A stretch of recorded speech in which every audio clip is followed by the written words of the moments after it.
From CBS News Bay Area, this is the Morning Edition. Good morning and thanks for joining us. I'm Max Darrow. Here's what's ahead today on our Saturday showcase. We begin this morning with the cost of living crisis. In a moment, Kenny Choi will take us through the Silicon Valley Pain Index and the new data showing San Jose as the most expensive large city to live in the country. But first to Fremont and some relief on rent.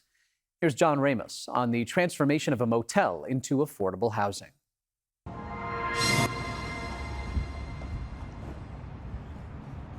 When it comes to timing, this is always the best part. It was the official introduction of Bell Street Gardens, a 126-unit, all-affordable housing complex sitting on land that was once a vacant lot and an old motel that, well, was known to cause problems for the city. That right there is the old motel, which you would never know. You can't even tell. We basically brought it down to the studs. We added a third floor. The designers did a really great job. And so, it was a real transformation. Now it's helping solve problems for people like Monique Orozco and her dog Mocha. Monique struggled to afford market-rate housing for years, watching as Bell Street Gardens was being built. When it was finished, she jumped at the chance to apply. So when they did call me, I cried on 880, and I was so thrilled, so happy. Everybody has shed a tear, how it has changed their lives tremendously, because now we feel safe and at home.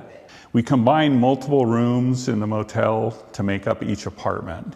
Rick Williams is a partner with the urban design firm that turned the motel into apartments ranging from studio up to 3-bedroom family units.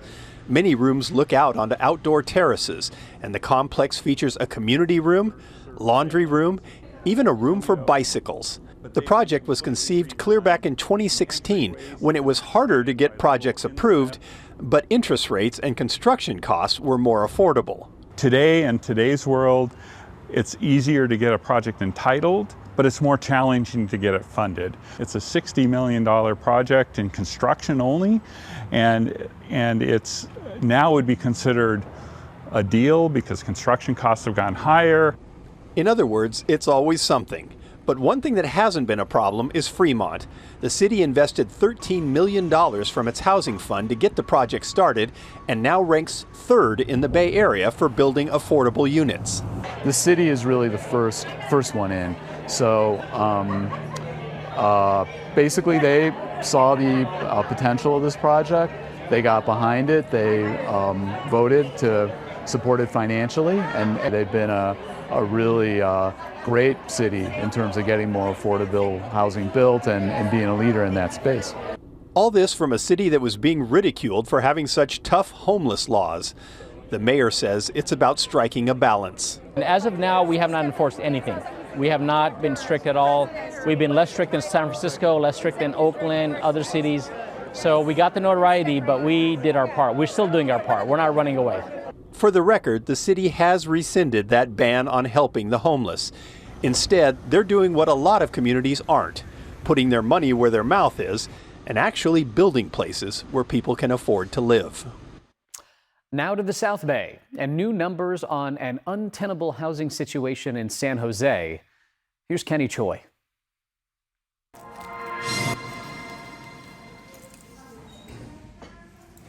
Rapidly rising rents have made it beyond a challenge for hairstylist Cassie Cook to find a new apartment.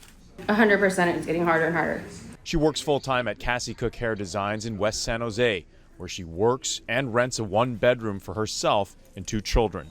For a regular apartment complex, I feel like there's like 10 other people with better credit, with the whole deposit, trying to get in to the same apartment as, someone like me in the service industry. The latest Silicon Valley Pain Index, published by San Jose State University, reports the average city renter needs to make more than $136,000 to keep their housing payments at 30% of their income. I can't afford to live here. I'm barely making it. Last month I was late for my rent. Besides rentals, the index report also highlights how the median home price in Silicon Valley reached $1.92 million in 2024. Michael Repka, CEO of DeLeon Realty, listed this Los Gatos home for nearly $4 million.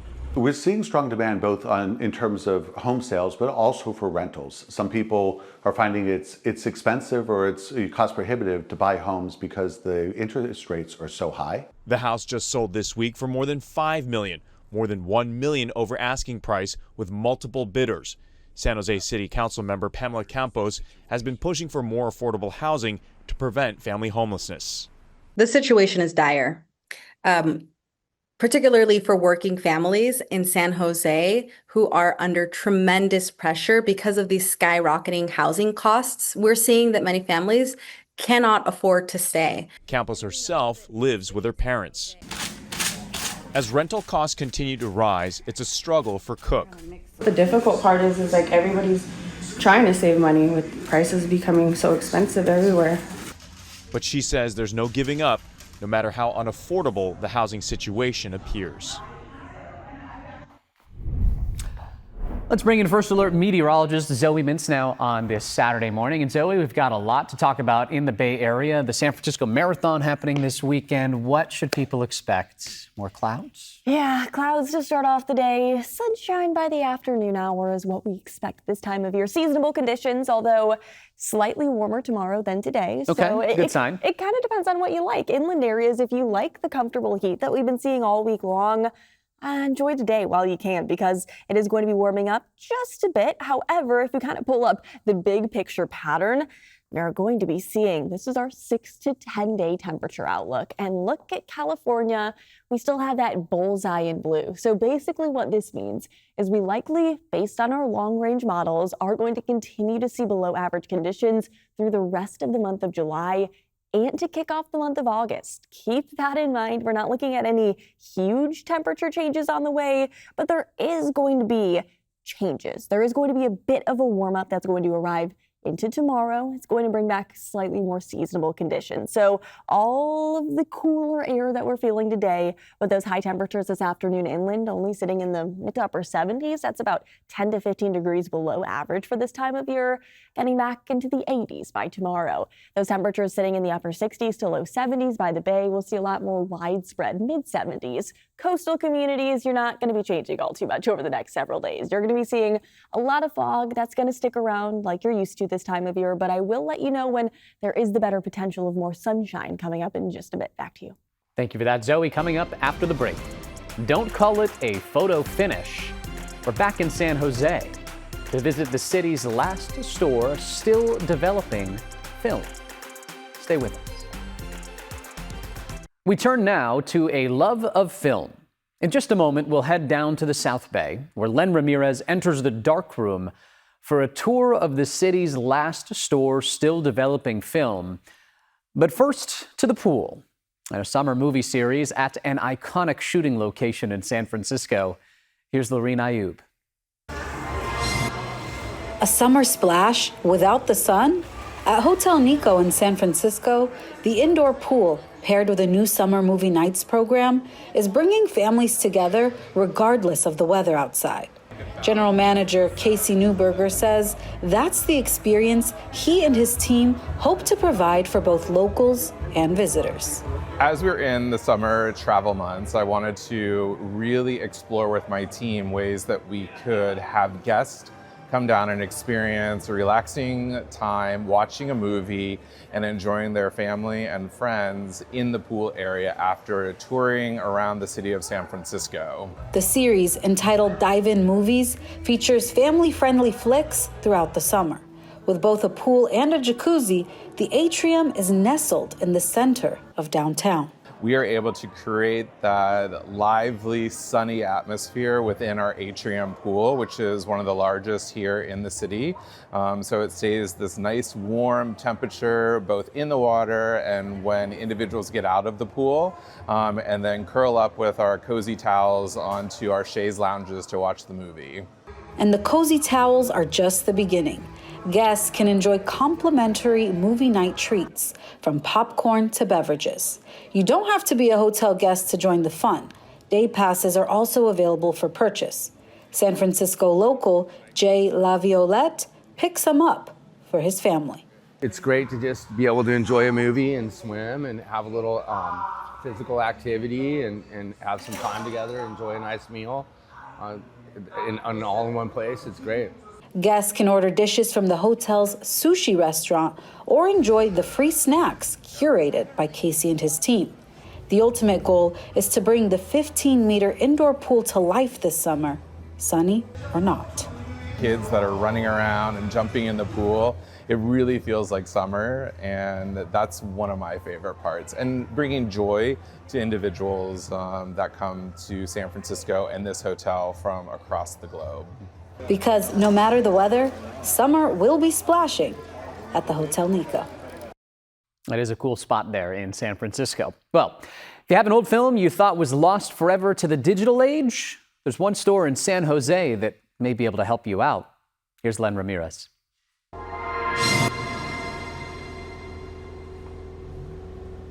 Tucked away in a modest storefront at 7th and Santa Clara Street, a rare piece of photographic history is still very much alive. This is a film processor, developing the color film only. Before film, make sure temperature, everything okay. Okay, so then we close.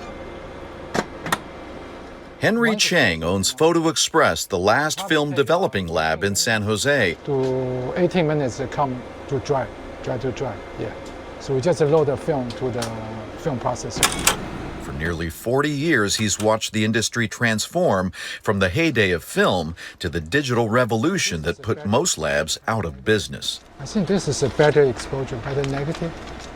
I think 2000, there's a big drop for the film because that's a digital camera come out. So a lot of photo lab cannot survive from 2000 up to 2010. Then after that, not many lab around. So I think we just keep hanging there. So until now. Henry says being a block from San Jose State helped save him because he had the photography student's business as a base, and so he never gave up on film. I didn't quit because we still have to survive. I still have to support the family. Keeping the business going hasn't been easy. One of the biggest challenges now is keeping the aging automated film developers running. Replacement parts are hard to find and often have to be sourced secondhand. A lot of equipment or supply is not support anymore, so make it difficulty for the business to survive. While color film is developed using machines, Henry still develops black and white film by hand, just like it was decades ago. Some school, they offer the class. So if people like it, they take the class. Today, a new generation is helping bring film back to life. Although film and developing costs are expensive compared to digital, young photographers like Dajiana Huang say film causes them to slow down and be better photographers. I would use, the terms like organic, tangible when it comes to shooting on film. I would definitely say that. That's part of the reason why. There's something really special about it being like a photochemical process rather than, just a bunch of zeros and ones that are kind of mimicking this image. They shoot on film, then digitize and share their photos online, blending analog patience with digital convenience. I feel like there's a craft behind understanding how to shoot on a film image that I really appreciate. Henry now employs 3 technicians, and on most days the lab is buzzing, a clear sign that his decision to stick with film wasn't just nostalgic, it was smart. We've been in the business for almost 40 years. We just keep going, yeah. In a city built on innovation, Henry Chang is thriving by preserving tradition. And as long as there's film to develop, he plans to keep those machines in that darkroom running. Still to come, an extraterrestrial comet entering our solar system at 135,000 miles per hour. Where did it come from? That mystery. This month, the third object ever entered our solar system, and this one coming from another light years away. What is it? And is it a threat to Earth? Those are some questions that Brian Hackney will explain.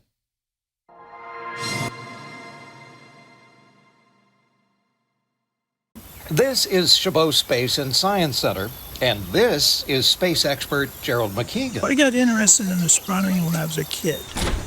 And as a grown-up, he's got quite the telescope. This massive, century-old Chabot refractor, which has seen planets galaxies, and the occasional comet. You remember your first comet?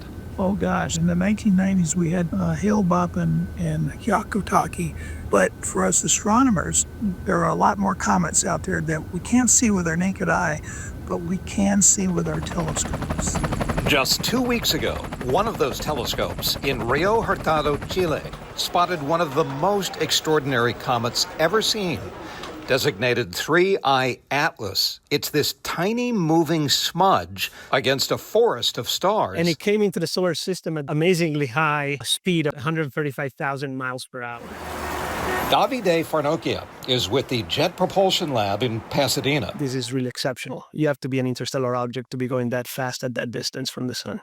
That's right. 3I Atlas is only the third object ever known to have come from another solar system light years away. We don't know exactly where it came from.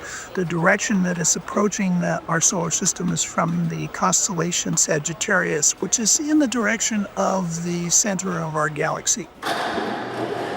This particular needle was picked out of the intergalactic haystack by NASA's Atlas system, meant to detect asteroids that might hit Earth. But as you scan the sky to find asteroids, you're going to trap or discover other things.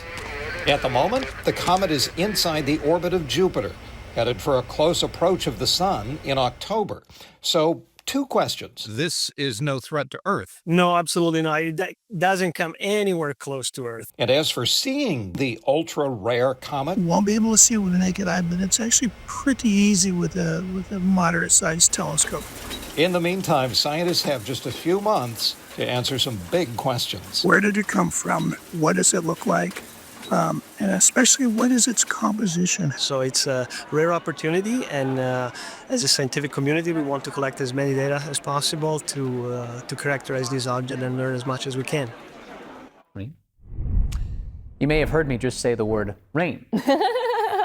Very surprised by that. I was very surprised by it. It came in right before we hit that stinger, too. Zoe, you said we're going to talk about rain. Why? Yes, because there is technically accumulating rain this month, which we normally don't see. Yes. That's bizarre to think about in the month of July. Because we average 0.01 inches in the month of July. But the amount of drizzle and mist that we have seen in downtown San Francisco, we've actually seen 0.05 inches of rainfall this month. Like out of this world. Right? I mean, it's pretty crazy that technically 3 days over the past week, we have picked up measurable rainfall.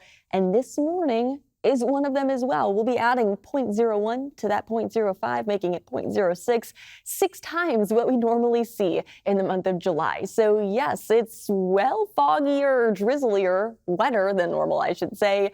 And we've actually been dealing with well below average temperatures throughout the summer season. Since the start of the year, we have seen 14 days in downtown San Francisco at or above 70 degrees. But since the start of the summer, since June 1st, we've only felt 2. So 2 out of the 14 days that we have seen 70-degree days or warmer have been in the summertime. 12 of them have been before June 1st, so well below normal throughout the summer season. That puts us at our coldest start to the summer since 1982. So yes, we have been well below average throughout the summer season, and those below average temperatures sticking around today, not just for San Francisco, but across the entirety of the Bay Area, 15 degrees below average down across the inland community. So yes, we are going to continue to see well below average temperatures throughout the next several days, but it's going to be a little bit warmer starting tomorrow, as we are going to be noticing a storm system that's departing. You can kind of see the swirl of the storm system that's making its way over the Sierra. There might be a couple of thunderstorms this afternoon for them, but on the back end of the system, it's still bringing us those colder, cloudier, gloomier conditions. However, you will be noticing that storm system departing, and by the time that we step out later tomorrow, a lot more of this cloud coverage will be peeling back. This afternoon, though, there is still going to be quite a lot of it if you do live along our coastal communities or directly in the path of the Golden Gate. So keep that in mind. We'll play this again, kind of show you what you can expect closer to the Bay Area. It's going to take a lot longer for the fog to peel back. It's going to be late morning, early afternoon hours. And those of you who live directly in line with the Golden Gate or directly along the coast, it is going to be foggy all day long, and those high temperatures are going to be very similar to what we've been dealing with for the past several days. Low 60s directly along the coast, upper 60s to maybe low 70s for areas by the bay, and then mid to upper 70s farther inland. Again, this is well below average inland, but it is comfortable heat, and I highly suggest you enjoy it while you can, because there are 80s just around the corner. Look at tomorrow afternoon. We are expecting a couple of low 80s to be sprinkled in there. So kind of just something to keep our eyes on, those low 80s for our inland East Bay communities and down into the Santa Clara Valley. It's not hot out there. It is just a couple of degrees warmer than what we've been feeling basically all week long. And we are going to continue to feel those below average temperatures throughout the week, but it is going to be slightly warmer as that area of low pressure will begin to depart. And you'll be noticing, if we take a look at the 7-day forecast, the 80s returning by as soon as early next week, and likely going to stay in those low 80s to upper 70-degree range throughout the week ahead of us. No extreme heat in sight, though. So this is really great news. Any outdoor activities, don't expect any extreme heat, just back to more normal conditions by next week. Back to you. Thank you for that, Zoe. When we return, the road less traveled. Why more and more graduating high school seniors are taking a less traditional path in getting an education. Stay with us. From CBS News Bay Area, this is the Morning Edition. Welcome back. It is 7:28 on this Saturday morning. We turn now to the classroom and a different perspective on education. In a moment, Ryan Yamamoto will introduce us to some students finding their niche rather than niche. But first, the American Exchange Project, 5 years later. Let's go to Suji Nam.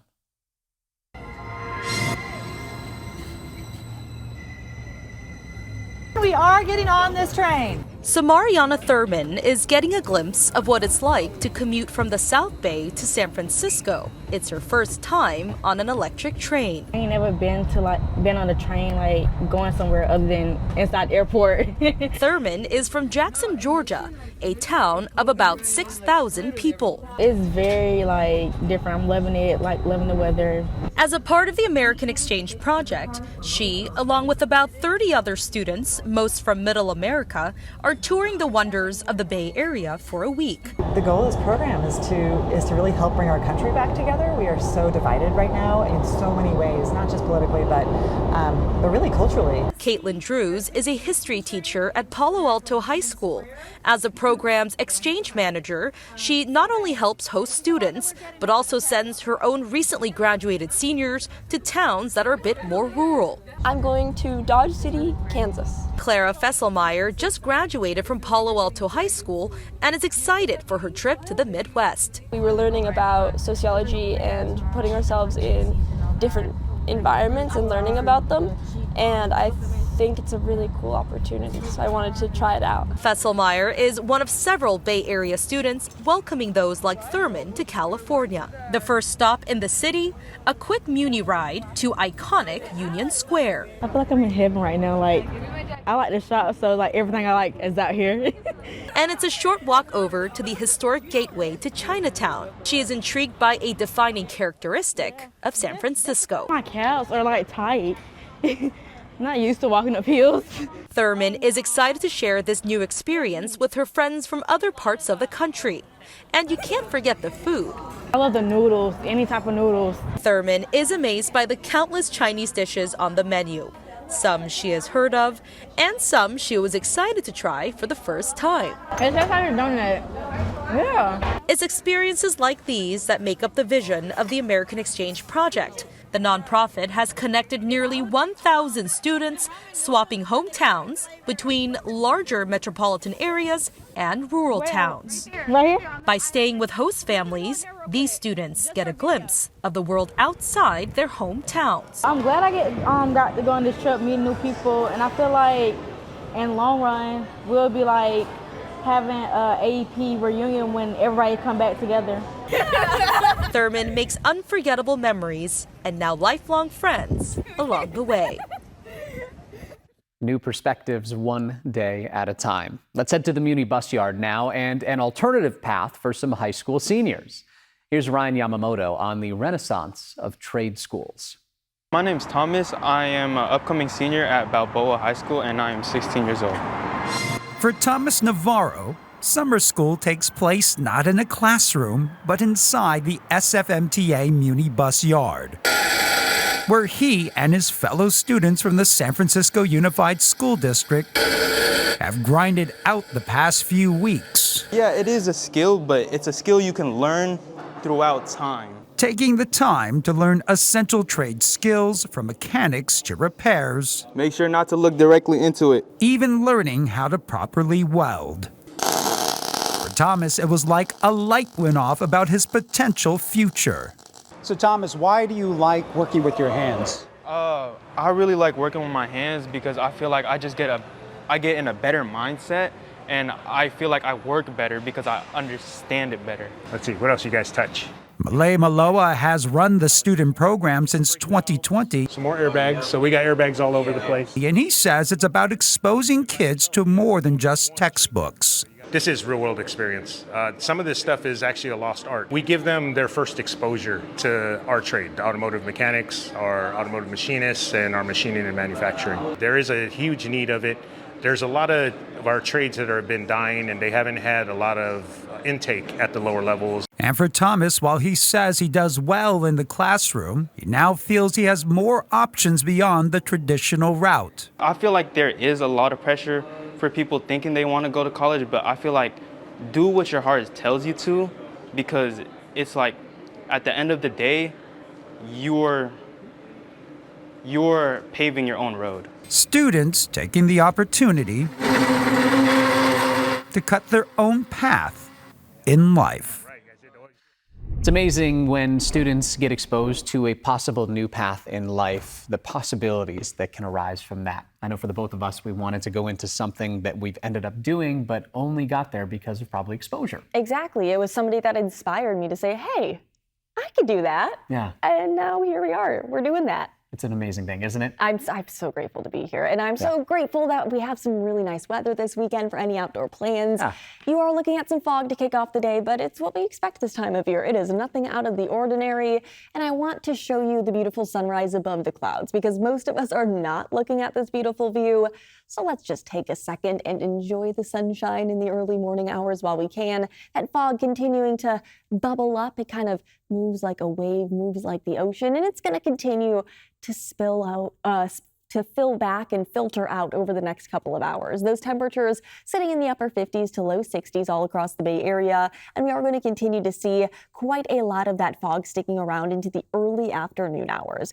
Looking at our satellite right now, we're seeing a lot of that fog that continues to filter in. It's very similar story to what we've woken up to the past several mornings, but that fog and that cloud coverage, it is going to take a little bit longer to peel back. It's not until I would say maybe noon, 1, that our inland areas are officially going to be seeing full sunshine, while the coastal communities and directly in the path of the Golden Gate, it is going to be foggy. It is definitely going to be a bit more difficult to soak up some sunshine if you live in downtown San Francisco today. And I'll let you know how long these foggy conditions will stick around and when a bit of a warm-up will arrive coming up in just a bit. Max, back to you. Thanks for that, Zoe. Coming up next, weaving the stories of community together, one stitch at a time. We're back in 2 minutes.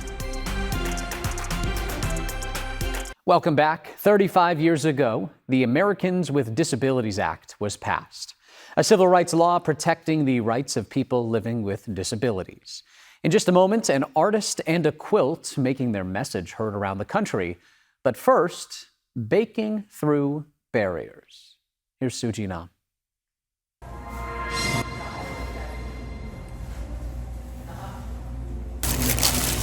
They're layered with butter. These are aged cheddar and green onion.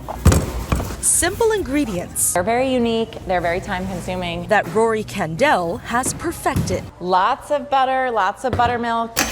You'll find her in her kitchen, rolling up her sleeves bright and early. Every Wednesday now we have a scone production day. Making hundreds of pastries each week. We're a bake-at-home bakery, so everything we make is frozen, meant to be baked by our customers. With a dream in one hand and a rolling pin in the other, she opened Rory's Bakehouse in Napa during the pandemic. As a baker, she stands for hours in the kitchen, something that is becoming more and more challenging each day. It turned out that I had multiple sclerosis. So at the time I was diagnosed, it was shocking, but I was very mobile and totally fine. 18 months later, even though I'm on all the medications and doing all the things, I am losing my ability to walk. And that is why next to all of her baking trays and utensils, you'll find her cane right by her. Candell can't easily lift her feet off the ground anymore, so she shuffles carefully around her kitchen. As much as it's hard for me to admit that a wheelchair is likely in my future, and I need to make this kitchen ADA compliant because I am handicapped. And that is when the community jumped in to help, donating money to help her soon renovate her kitchen for her physical needs. How are you? Madeline Karam is one of her many supporters. It's our strawberry shortcake. She is continuing, and she says, I'd rather transform this entire space, put a lot of money into making it work for her so she can continue to do what she's passionate about. Even being able to walk to her freezer outside, she does not take for granted. And we have a very stocked freezer here. From making cookies to scones. So this is our strawberry vanilla scone. Nothing is holding her back. Showing my kids really that anything is possible. It's gonna make me cry, but really, I just want them to know that if you have a dream, that you can't, like there are so many things that can get in a person's way and so many things that can stop you, but if you wake up every day and you just tell yourself you're going to overcome those things little by little, coupled with the fact that I have the most incredible support system, you can really overcome so much. Pushing herself every day, baking through the barriers. Now to Berkeley and a quilt of inspiration. Here's Ryan Yamamoto. It's so beautiful. We all will rise up. It is hard not to notice Maya Moria Selkie Scott. Yes, I am a living, breathing, dancing rainbow. A rainbow of glitter and glam, who never shies away from the spotlight while fighting to make sure others like her are also seen. Disabled people have been a part of humanity since the beginning of time, and it hasn't been by accepting the lie of our invisibility. Where visibility has come in the form of art. As a whole, this whole project is called the Disability Justice Community Stories Quilt Project. It is a quilt that weaved its way across the country, including Washington, D.C., giving the disabled community a national voice to educate people and politicians. Where for the past year, people have come together to create and design each of the panels inside the Center of Independent Living in Berkeley to tell stories about family, love and struggle, justice and victories. There's a really powerful way that quilt making and fabric and art is woven into culture making and into resiliency in a really deep way. For Dr. Victor Panetta, who serves as the executive director of CIL, an organization founded more than 50 years ago to support and fight for the rights of people with disabilities, he says the quilt is more than just a piece of art, but an artifact with purpose. I think when you interact with the quilt, you understand how our lives are woven together. You understand how we are stitching a better experience, how we can make our communities more resilient, and how we each have a role to play. A role they hope will inspire others. I want people to feel energy and emotion and rage and grief and joy, and most deeply, I want people to feel love and connection and hope. Hope that will change the fabric of how the community is seen, one stitch, one panel at a time. Coming up after the break, bringing back the butterflies. The latest installment of our Project Earth series is next. And ooh, look at that bird making its on-air debut at the beautiful city of San Francisco. It's a view from Treasure Island. the sun is beginning to come out a little bit already, which is nice. Don't expect much warmer weather though. I'll let you know what the weather is going to be like all weekend long. Enjoy this beautiful shot from Treasure Island. Welcome back. Now to the Presidio and the butterfly effect on sand dunes. Here's Juliette Goodrich. At the Presidio in San Francisco, researchers, community scientists, and park officials gathered in hopes of filling a vacancy. Among the volunteers, students Candace Mills and Eva Driggs. It's already perfect for them here. Yeah. Perfect home. Super awesome. From a cooler bag. It's the last one. Meet the new residents. Inside each container, a single silvery blue butterfly sipping on a cotton ball soaked in fruit punch Gatorade. It took 30 years to restore these sand dunes. With these butterflies, a historic effort is now underway to restore another lost treasure. As the morning sun warms up, the silvery blues will be released. The first thing that we're going to do is put this mesh over and release it underneath the mesh. The butterflies pop out, the mesh is removed, and they take off. There. Volunteers track their flight for about an hour. By bringing back this butterfly, we are bringing back more of what used to be here. Scientists want to see if this batch of silvery blues will take up residence and perform a critical function, once done by an extinct butterfly called the Xerxes blue. We are expecting that the silvery blue will fill the gap that was left by the Xerxes extinction. Before the gold rush, the Xerxes thrived in coastal dunes around San Francisco. It kept the habitat healthy by pollinating plants and serving as food for other critters. Rapid urban development destroyed the dunes, and that destroyed the Xerxes. This is an iconic species that literally was the first butterfly or invertebrate to go extinct in North America. Senior research fellow Darrell Capon is with the California Academy of Sciences. He heads up the project. It's an opportunity to try to practice how we fix the environment. At the Academy, tests confirm the closest living relative to the extinct Xerxes is the silvery blue. Not only that, like the Xerxes, the silvery blues living near Monterey also like cold, foggy weather, dune habitats, and deerweed. That's where they lay eggs. With permission, scientists brought some back to the Presidio. You know, this is a pretty magical moment. Phoebe Parker-Shames is a wildlife ecologist with the Presidio Trust. She says adding the silvery blues into the habitat builds resilience into a world that's facing climate change. If 1 year it's too hot for a particular species and their population sort of has a dip, there's another species there that can help fill the same role. So far this year, about 50 silvery blues were released. Eva and Candace saw one already laying her eggs on some deerweed. It's really cool, honestly. New hope taking flight. You love to see a story like that. New hope taking flight. Love that final line there from Juliette.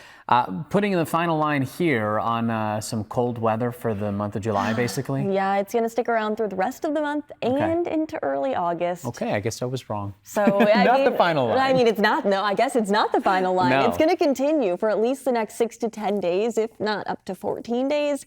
So get ready for it. And also what we've seen, not just colder than average, but rainier than average. Yes, you heard me right. We've technically picked up measurable rainfall in San Francisco. There was 3 days over the past 7 that saw anywhere from 0.01 to 0.02 inches. It wasn't a whole lot, but it was that misty drizzle, and it was enough again to accumulate.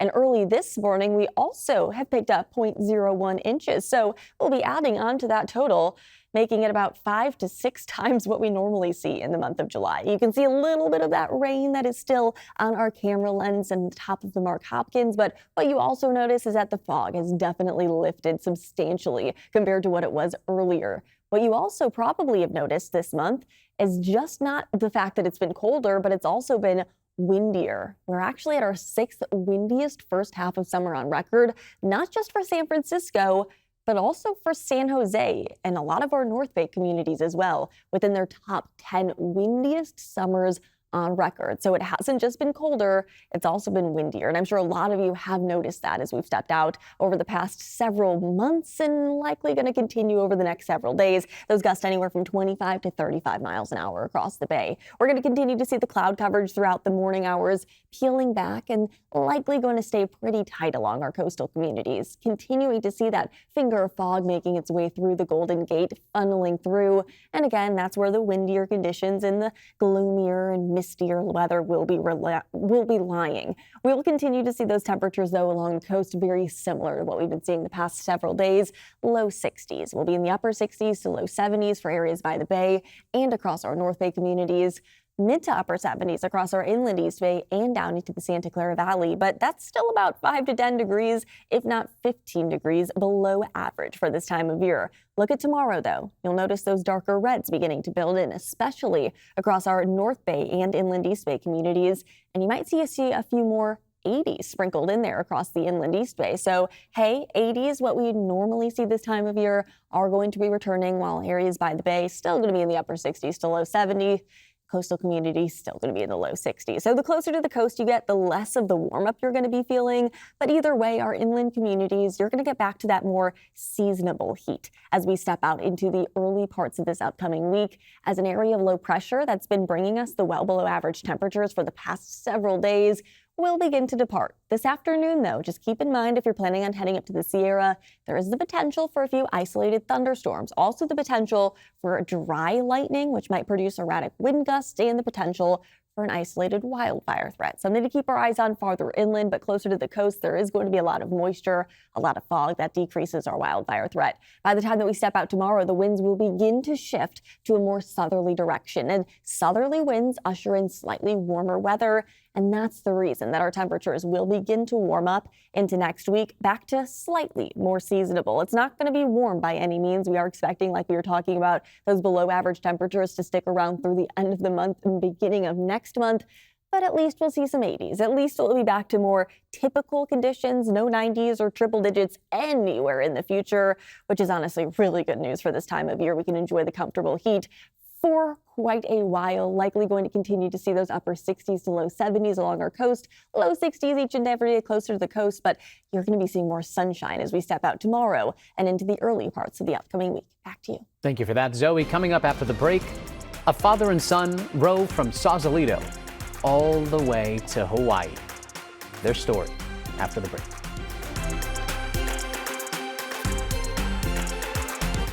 Welcome back. We close this hour with an unbelievable story. A father-son duo rowing their boat across the Pacific Ocean from Sausalito to Hawaii. Here's Ann Makovic.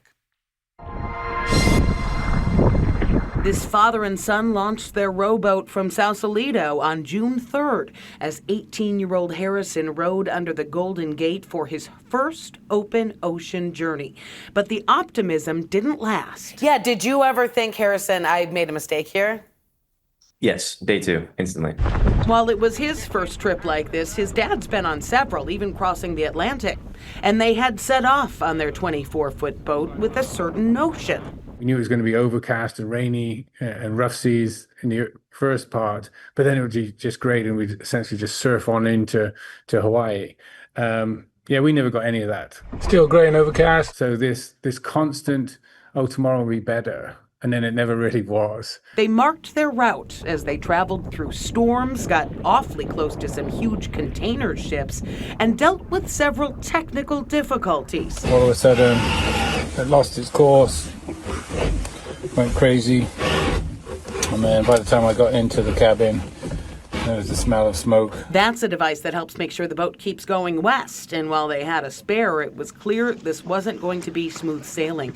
But that's kind of the point. This is a fundraiser sparked by a tragedy that Dad Tim, a former member of the UK Special Forces, saw firsthand in 2016. I reconnected with an old military buddy of mine and hadn't seen or spoken to him for probably 20 plus years. And then about 6 weeks later found that he had died by suicide. They named their boat the Kraken in support of vets that need help conquering their own personal demons. Tim even toasted to his friend along the way. And here's to you, Marcus.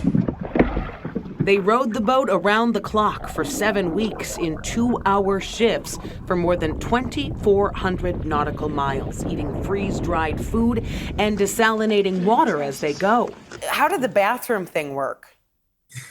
That's fairly simple. It's just basically bucket and chuck it. And as they made their final push toward the Big Island this weekend, they were greeted with word that they had made history. Harrison as the youngest person to make the trip and the first father-son duo, now getting back to life on land. And we're still wobbling around. You've got to be careful when you turn a corner too sharp, because you'll bounce off a wall. And hopefully in a few more days' time, we'll be back to semi-normal. Certainly a fantastic, incredible journey there. I could not even imagine. I can't either. Thank you so much for watching KPIX this morning. Don't forget, the news continues all day on CBS News Bay Area. We'll be back here tomorrow morning at 6 o'clock. Have a great Saturday.